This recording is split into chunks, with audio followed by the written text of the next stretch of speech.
guys, it's Dan Martin again, and it's on education. And today we are going to talk about ways to improve the intrinsic motivation of your students. And in the last video, we talked about motivation from several different perspectives. And we talked about the difference between intrinsic and extrinsic motivation. And what we said was that intrinsic motivation is one that a student has that is based upon the love of learning itself or learning to improve one's super ego. The student really enjoys learning a particular topic and is really interested in it. And then with the super ego part is that the student wants to improve their abilities and talents and also to make progress toward being a better person, versus extrinsic motivation, which is based on a reward only, maybe a grade, or maybe a parent paying them to learn something, or maybe some other construct in between where the student just learns the material because they have to in terms of getting a diploma. And so we're going to be talking about an article that is entitled 25 Ways to Increase Intrinsic Motivation by Sarah Briggs. And this is an article from Informed Ed, and they have a lot of really good resources there. Let's start off with a quote. I think that's always fun. Education is not the filling of a bucket, but the lighting of a fire. And so I think that is a really cool way of looking at education, and that is a quote by W.B. Yeats, and he is a noted scholar, and a cool quote indeed. All right, so let's jump in. Number one, she says, rethink reward. Science has proven that the simple mechanical tasks reward incentives students to perform well, but for tasks that require thinking outside the box, reward leads to poor performance. And we kind of saw that in our discussion of motivation, and that you could reward a student, maybe have a ice cream party or something like that for just like the basic skills that are needed to progress and move on to higher levels. But then when it came to things that students tend to struggle with, a little higher order thinking and so forth, that the intrinsic motivation works best. And if they really love something and see it being of great benefit to them, they're more likely to work hard even when the going gets tough. Number two, and I didn't know about this, but it makes sense. It's called and if I mispronounce it, you can let me know in the comments. Altrasian autonomy. The Australian software company Altrasian holds FedEx days where engineers are expected to work on anything that they want for 24 hours, and then they have to report back to their bosses what they found. And they say many of the most lucrative ideas are born in these overnight deliveries of creativity. Try something like this with your students. And we did talk about this whole thing of having an autonomous type of atmosphere in your classroom where the student takes some control for their own learning.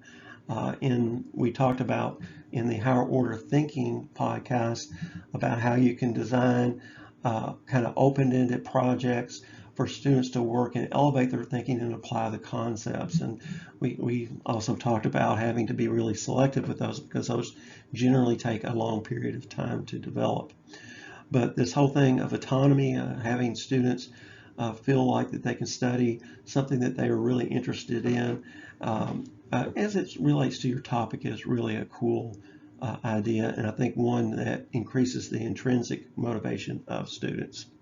Okay, so it says here, making mastery cool, as Ashton Kutcher revealed to us in a recent Teen Choice Award speech. The sexiest thing in the world is being smart. So this is item number 4, and I think celebrating knowledge, celebrating the acquisition of knowledge and skills, working toward this higher level thinking should be one in which you develop an atmosphere in your classroom where you praise students and also highlight the accomplishments of those in society to obtain knowledge and to really celebrate that. Number 5, a higher purpose. Students who feel they're working towards greater good or something larger than themselves may have an easier time staying motivated. And I think that this is a really neat aspect in chemistry. We could talk about environmental issues. We could talk about energy consumption. We could do any number of things to relate it to things that are happening out in society today that we need to be aware of. Number 6, make students feel like education is a choice, not a requirement. In this one, they said if you have a bunch of non-engaged students, as simple as it sounds, remind them that they're making the right choice by showing up and working hard. And of course, with teenagers, your classroom ranks down at the bottom of their priorities probably. And so just let them know and praise them for working hard on things and being in your class and working towards the goal, even if it's an extrinsic goal of making good grades. Okay, so number 7 says, for learning management, expect self-direction, not compliance. It happens, classes get out of hand, even online ones, but motivating students to follow the rules by threatening or goading won't help students in the long run. Help them become more self-directed so they will end up complying as a result of their own genuine efforts. All right, so in this, going back to a previous podcast, we talked about the autonomous classroom versus the autocratic classroom and how you need to foster an atmosphere of self-direction in your classroom and having the students take responsibility for their own learning. And so I'll tell you just like a little brief story here about one of my students. Long time ago, I had maybe the second or third year that I taught, I had a student a young lady, and she was struggling to stay awake in the classroom, struggling to get her work done. She was always sleeping, and I was always a little frustrated with her and having to goad her to work. And finally, one day, I just decided, to hold her back after class and ask her what was going on. She wasn't being a discipline problem, and she was always respectful. And she said that she was working at a local restaurant at night and always having to close. And I said, well, do you have to have the job?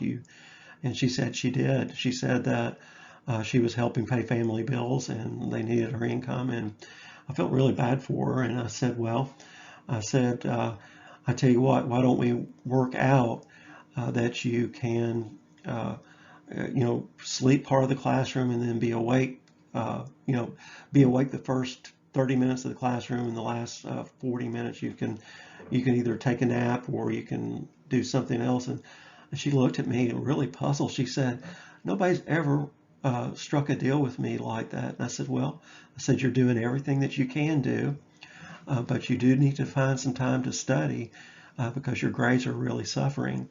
And so I said, I'm going to leave it up to you, to pull them up. And she did. she just barely passed, but it was a good experience for us both. So in the long run, students are going to have to take charge of their own lives. And of course, I was teaching sophomores and juniors in high school, so that makes it a lot easier.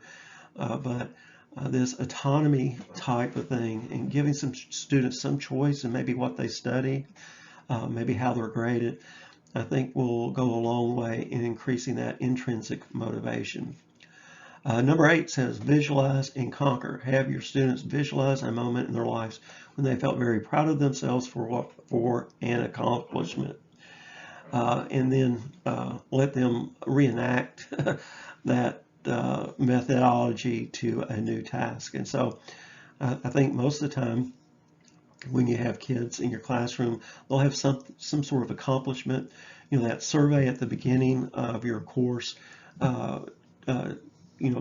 letting you know what students are involved in outside of class, or maybe in the school with extracurriculars. You can relate those things to past successes, and then celebrate those, but then ask them, well, what do you need to do to be more successful in my classroom?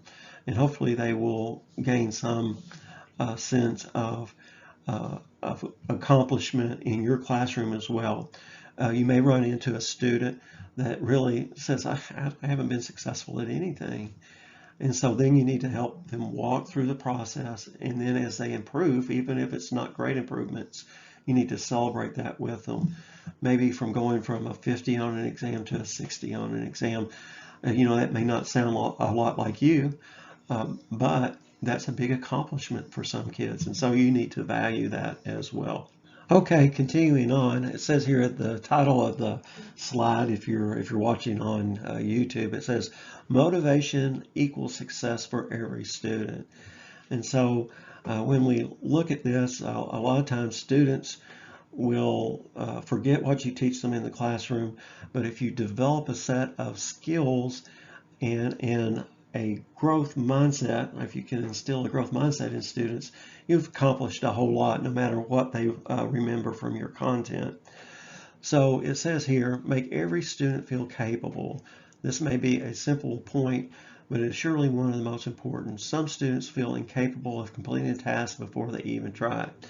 And so this comes from a fixed mindset. They have in mind that maybe they're not very good at the subject that you're teaching them, and that they can improve. And so by doing several different kinds of activities where you make gradual progress and praise that, you can certainly increase their mindset to be more leaning toward a growth mindset.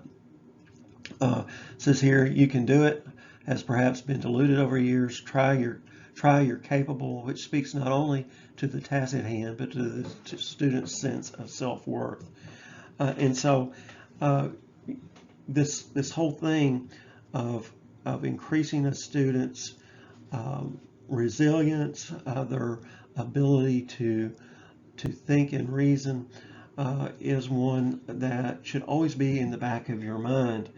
And this thing about rewarding, don't reward intelligence, but reward effort, is one that I think that you should really closely look at. And if you haven't watched my video about increasing growth mindset and ways to increase the growth mindset, there's two of them. I would strongly suggest you go back and look at those, because they're closely linked to this number 9 about making people feel capable. Number 10, cooperate and competition. All right, now, so I think you need to be careful with this one. I'll read what she says, but then I'm going to add to it here. It says, intrinsic motivation can be increased in situations where students gain satisfaction from helping their peers, and also in cases where they are able to compare their own performance favorably to that of others. All right, so need to be careful not to compare students, because every student to me is very, very different. And to compare somebody at the top end of your class in terms of performance might be devastating to a student that's in the middle or the lower third. So be careful with that one. I do think that students gain from tutoring each other and helping, working cooperatively on projects. And certainly if you have a classroom where you have a whole lot of kids, like 31, it really helps to pair them up sometimes in groups where you have somebody who is not only somebody who is exceeding your expectations in academics in the class, but is also one that is empathetic to others and can help. Sometimes some of the strongest students aren't very empathetic and aren't very good mentors to others. And so sometimes if you pair maybe a B or a C student with one that is not passing or making a D, that's better than to compare them with an A student.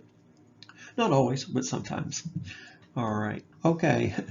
So this slide is entitled, Cultivate an Atmosphere Where It's Okay to Struggle. And so I always told my students, if you wanted to go to the gym and bench press 200 pounds, should you go in there and put 200 pounds on the bench and try to press it right away? And, and of course, some of them, are cocky athletes, and they say, "Oh yeah, I can do that already, so that's no big deal." But I said, well, before you became the beast that you are today, could you go into the gym as a 55-pound kid and bench 200 pounds? I said, well, of course not. And so this is part of the learning process, is that you've got to struggle some if you're ever going to reach that growth mindset. And so the first thing here, it says, number 11 says, help students trust themselves to succeed. And so that goes back to, you can do it, you're capable of doing it. Don't be discouraged. That not yet attitude. I don't have it yet, but I am going to get there. And you, as a teacher, need to project your confidence onto the kids to let them know, hey, I'm an excellent teacher. I'm not going to let you not get it. You need to hang in there and we'll get it together. Okay. Number 12 says, make an attainment of goals probable but uncertain. Okay, so this is that whole thing of scaffolding activities so kids can work their way up to higher and higher levels of understanding. And so I think you have to be careful to have a little something for everybody in your classroom, and certainly move through these things and celebrate success all along the continuum of understanding. And your own personal experience, bring that to them.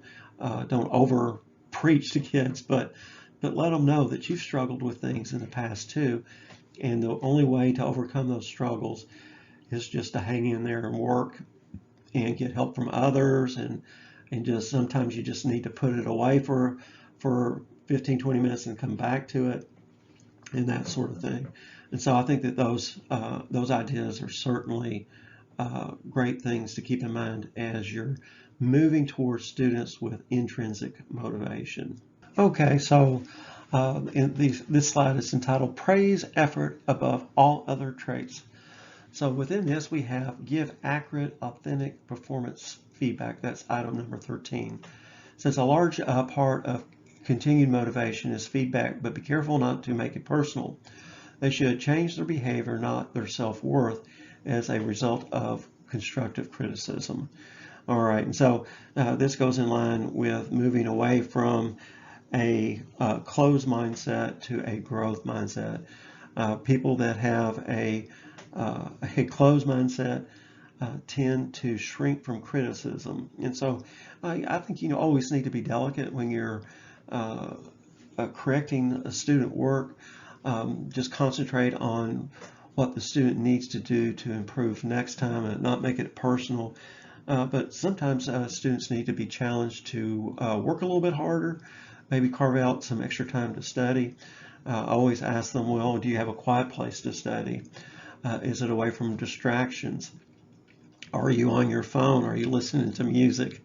And one of the brain rules that I read from John Medina is that there really is no multitasking. You really can't concentrate on more than one thing at a time. Number 14, relate achievement to student self-esteem. Let's read this one. One teacher tells her students she likes how they are thinking every time they provide a good response. This not only motivates her students to keep getting the right answer, but also to keep seeking praise for the way they use their heads. And so, I kind of look at this as not increasing their self-esteem, but one of praising their effort. They may already have a self-esteem that is not great in terms of your subject. They may think, oh, I really suck at math, or I really stink at chemistry or algebra. And so stay away from saying, oh, you're really smart, of course, but say, I really like your effort. You're improving your thinking. Let's keep going. Okay. Number 15, stimulate sensory curiosity. That's hard to say. by making an abrupt change that will be perceived by the senses. Okay, and so that's another one of those brain rules that John Medina was talking about, is that that certain colors, uh, uh, certain environments lead themselves to multiple stimulation of the senses, and the more that you can stimulate the senses, the greater the encoding of the information that's given. This is particularly true of emotional things. And so one of the examples that he gave was everybody can remember where they were during catastrophic events like the assassination of John F. Kennedy. Probably a lot of y'all aren't old enough to remember that, but everybody remembers where they were when Kennedy shot.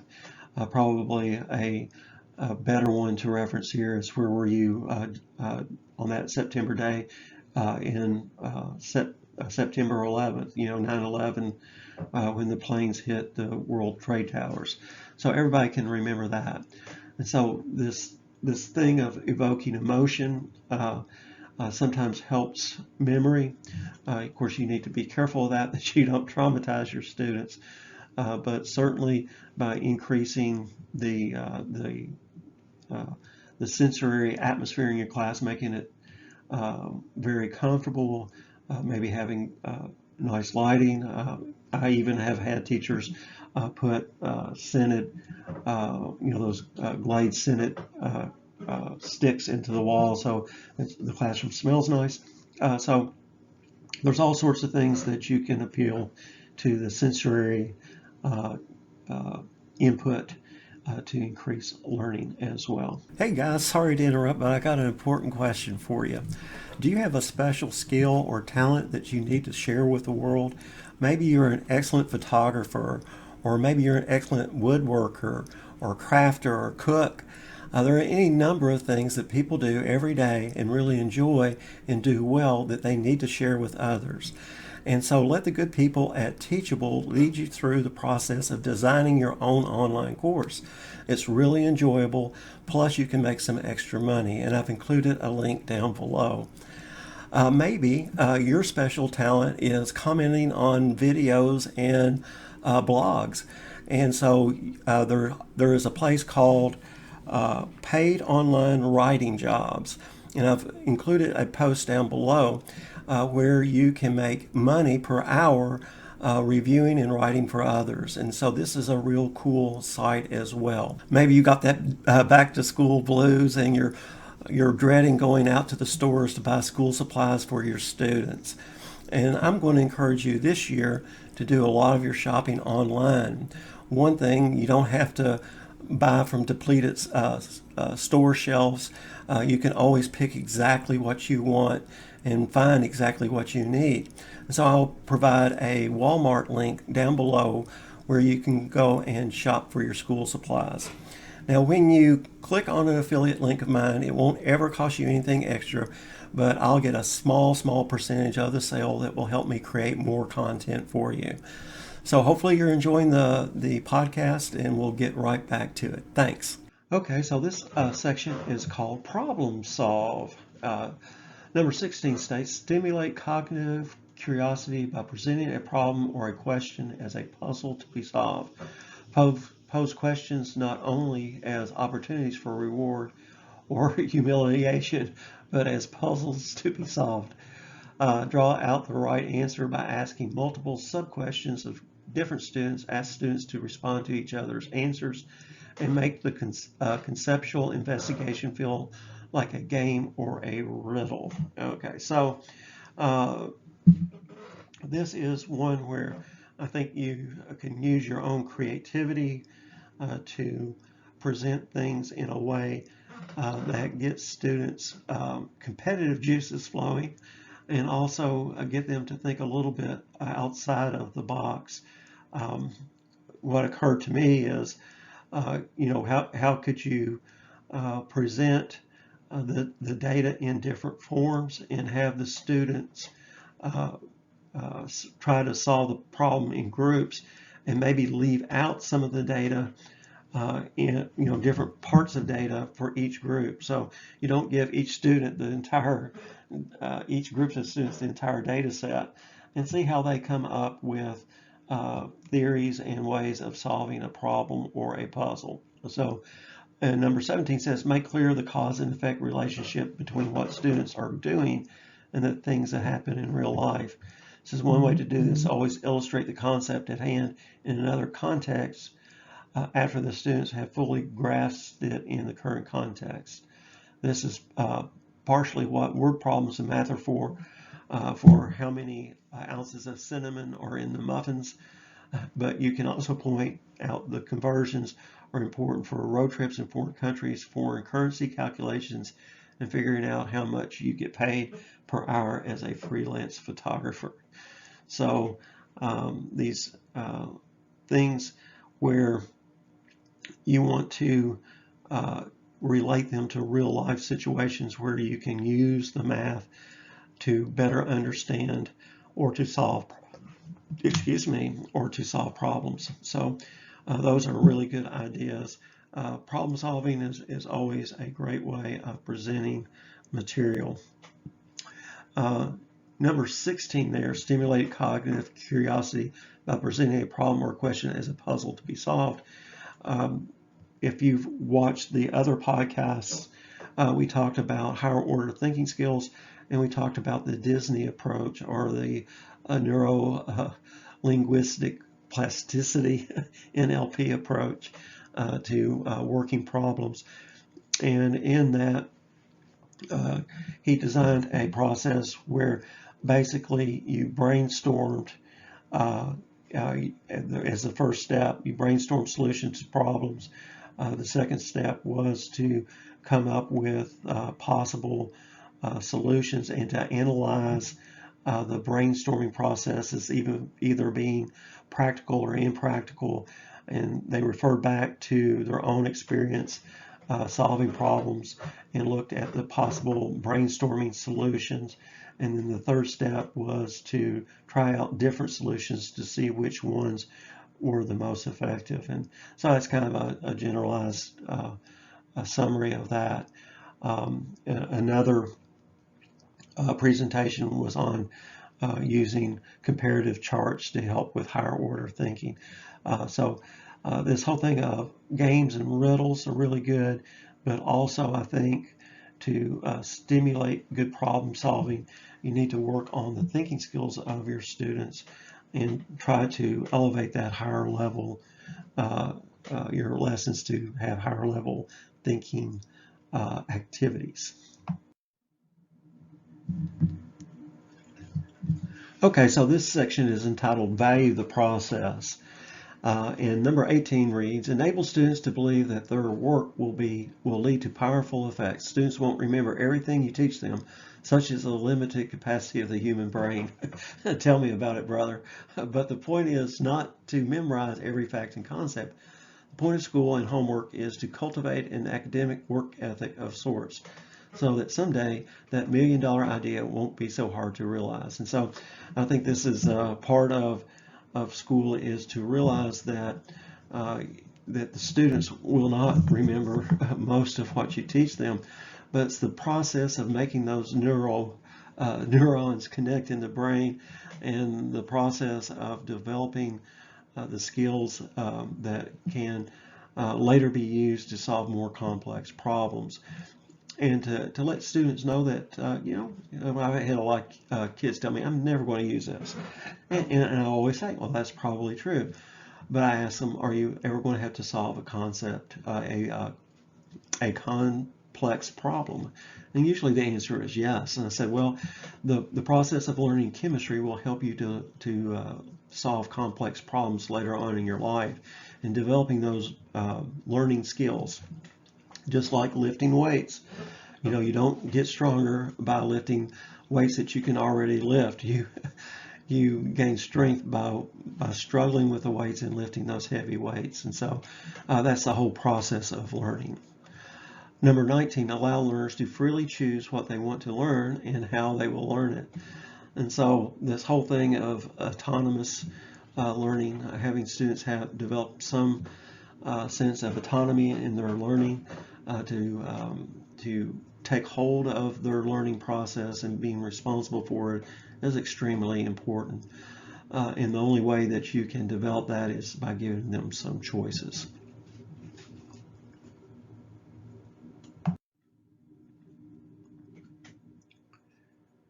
Okay, so how to develop a love of learning. And one of the things is connect games with and learning. So that's number 20. You'll agree that learning is fun.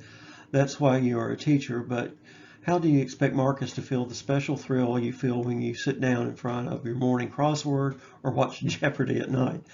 The truth is, he does not feel the thrill when he gets a new personal best in the 800-meter dash. And so try to, it says here, try to connect his motivation on the track with this motivation in learning. Acing the test may not make him feel quite as good as winning the championship, but the two drives are related. And so this whole thing of relating learning to something that they already have been successful in, and to try to get them to feel a sense of satisfaction in improving their grades. Encourage students to compete against themselves, just as a runner, jumper, or thrower only competes may not only compete with others, but also tries to achieve a personal best. And so, when I read these two, I was thinking, to celebrate kids that maybe not the best students in your class. There should be something that you can celebrate about that student's performance, even if it's just very little, little baby steps or little improvements. And I always kind of drew a graph and had 10, 20, 30, 40, 50, 60, 70, 80. And if a kid went from a 45 to a 55, I drew a line straight up. I made that scale look really, I did my numbers so the scale would make that accomplishment look better than probably it was. And so you can do little things like that, graph your progress, brag on them, even if they made a terrible grade, brag on one particular question where they excelled at. So encouraging students is a really important thing. But also in that light, realize that, some days you just don't have it, and just say, hey, you just had a bad test. Everybody has one. And I could always relate to incidences where I was at school where I really stunk it up as well. And just say, hey, it happens. And if they're an athlete or a cheerleader or maybe they're at work, and you could just say, hey, having had a bad day at work, and then the next day is perfectly great. Sometimes it just happens. Encourage students to compete against themselves. So say, hey, next time, try to do, 5 points better or 10 points better. Try to study an extra 30 minutes a night and see how that helps you. So this whole thing of encouraging and celebrating students is super important. Okay, this section is called Discuss Motivation. And 22 says help students navigate the continuum of motivation. So they say intrinsic motivation isn't built in a day. Help extrinsically motivated students move from lack of motivation completely to integrating an intrinsic attitude into their work, to performing well for the sake of performing well. Okay, so here I think, and then the last part here on 23 says talk about it. As students heard of extrinsic versus intrinsic motivation, simply making them aware of the differences might spark some useful discussion of the thought. And so I think that you, at least in my experience, the overwhelming majority of students in the classroom are extrinsically motivated, and probably the number one thing that they're motivated by is grades. They want to make that grade. And I think to get them away from that, although there's a temptation, especially, with parents and with other people at the school, administrators and so forth, is they want to see that progress in terms of students making great grades. And certainly I think that that's important. It's a way of measuring how much students have learned, but also I think that if you de-emphasize the grades and you emphasize learning the material and then learning the material to improve a student's skill set should be the focus. I used to teach AP chemistry, and I always told the kids, I said, if you're going to worry about your grade every day, you are going to miss a lot of chemistry. And the whole thing is, if you're just constantly needing that self-assurance that you're making a certain grade, if you're so worried about making the grade that adds anxiety, it's another one of those brain rules by John Medina, is that if you're nervous and anxious, you tend not to relax enough to learn the material. And so that is something that I think is very important. And talk about them, say, hey, is there something in my subject that you really want to learn and you find interesting? Let's find that thing and let's work out a way that you can relax and learn that.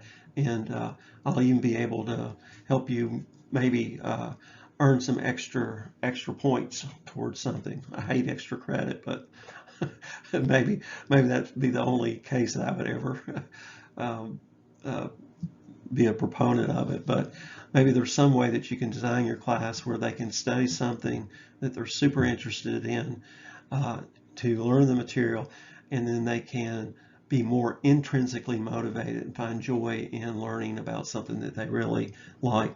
I always told my friends, I said, I didn't ever get to study anything I wanted to until graduate school. Now, how sad is that? That is awful. You think about 12 years going through K through 12, 12 years there, 4 years of high school there, 16 years, and then another 4 years in college, 20 years.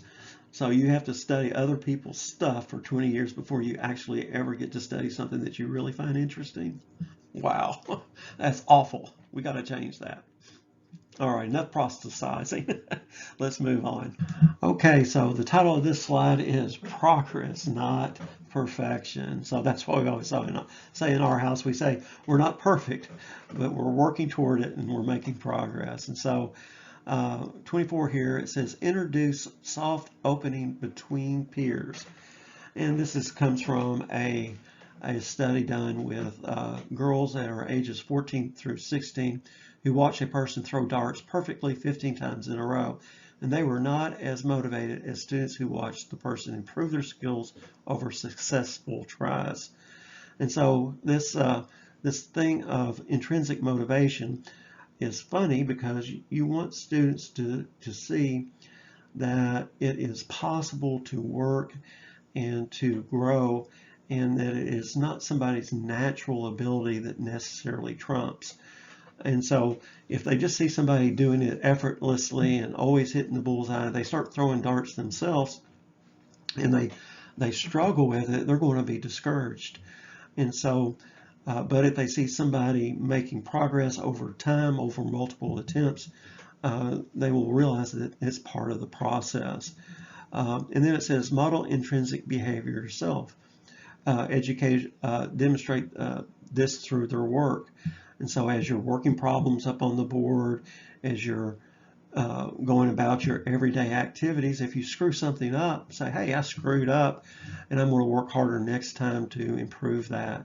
It also takes some ownership for the students. If they're not doing well in your class, you say, hey, I need to work harder teaching you this material, so let's go back and let's work on it some more. And so I think that that's very important as well. I always think back to a program, and they were interviewing Dwayne Wade. He was a really excellent basketballer. I think he played for the Miami Heat. And one of the reporters said, well, you're so lucky because you're so naturally talented. And Dwayne kind of scoffed at that, and he goes, everybody in the NBA has a lot of natural talent. What separates champions from the also-rans is how much effort that you put in the gym. So I thought that was a classic thing. It's when you watch somebody that's really good at basketball shoot that basketball, it seems effortless. They hit all those shots, and maybe they have a really good game, and you go, man, that person's just really talented. Well, you don't see all the years that player spent out in the cold shooting basketball, and you don't see all the hours that that player had competing against superior competition and getting beat up and being discouraged, and then going back to the gym and shooting 100 more shots after practice, and all that extra effort and work. And so I think that this intrinsic motivation should be one where you show that there is always a struggle involved in reaching higher heights, and celebrate that struggle. Celebrate the successes and failures of your students, and say you really don't learn a lot when you're just successful. You learn a lot more by overcoming obstacles. And so I think that's a really good point that is made in her presentation here. So I have a question for you. What are you doing to increase your intrinsic motivation of your students in your classroom? I'd be interested in seeing that in the comments below. Really enjoyed this podcast. I hope you've enjoyed it as well. Hope to see you the next time. Peace.